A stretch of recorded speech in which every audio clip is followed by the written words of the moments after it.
Usai divonis 10 tahun penjara, terpidana Syahrul Yassin Limpo menyampaikan permohonan maaf bagi masyarakat Bugis, Makassar, dan Sulawesi Selatan atas kasus yang melibatkan dirinya menjadi sorotan publik.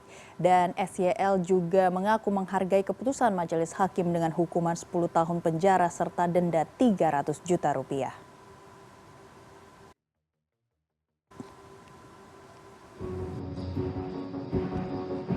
Syahrul Yassin Limpo batal menyampaikan tanggapan atas vonis hakim di depan ruang sidang karena terjadi kericuhan.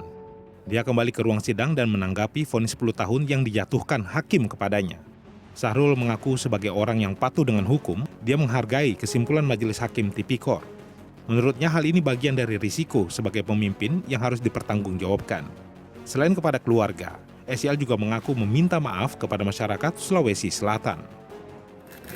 Kalau saya harus terpenjara atas nama itu semua, saya minta maaf pada seluruh jajaran dan juga maaf saya kepada keluarga saya. Maaf saya kepada semua orang Bugis, Makassar, Mandar, dan Toraja yang selama ini banyak memberikan support sama saya. Saya ingatkan, ini bukan proyek, ini bukan rekomendasi dan izin impor yang ratusan triliun. Kalau saya mau korupsi, ini bukan.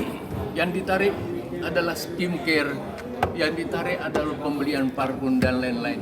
Maafkan saya adikku. Sejumlah kolega Syahrul yang datang menghadiri sidang putusan tampak menangis saat keluar dari ruang sidang. Namanya juga saudara ya, kalau kena seperti ini pasti kita sedih lah. Iya, sabar gitu. Nama lengkap semuanya itu yang terbaik. Allah kasih. Setelah menjalani sekitar 6 bulan proses sidang di Pengadilan Tipikor Jakarta, pada Kamis 11 Juli, majelis hakim sepakat menjatuhkan sanksi pidana 10 tahun bagi Syahrul.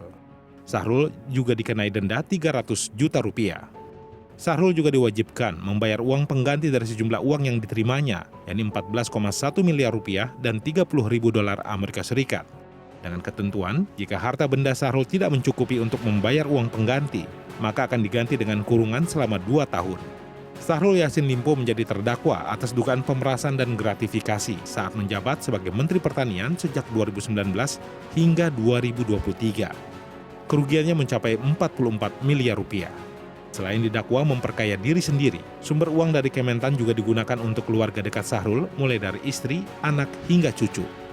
Tim Liputan CNN Indonesia. Sementara itu, ex-Menteri Pertanian Syahrul Yassin Limpo juga mengucapkan terima kasih kepada Ketua Umum Partai Nasdem Surya Paloh usai divonis 10 tahun penjara. SYL mengaku Surya Paloh banyak mengajarkan nilai kebangsaan untuknya. Dia juga menyampaikan permohonan maaf telah melakukan kesalahan dan menilai Surya Paloh sebagai sosok yang membela rakyat dan bangsa.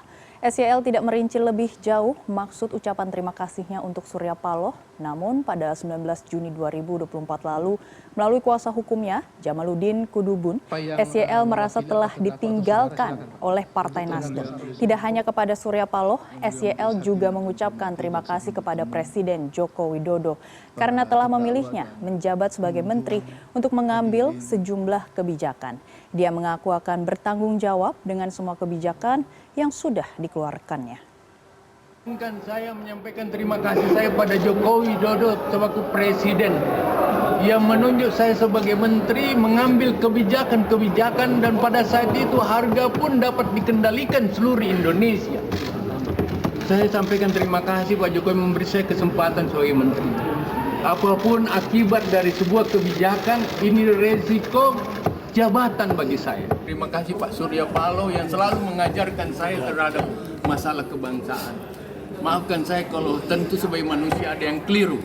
Tetapi Surya Paloh sangat konsisten dengan partai untuk mengatakan bela rakyat, bela bangsa.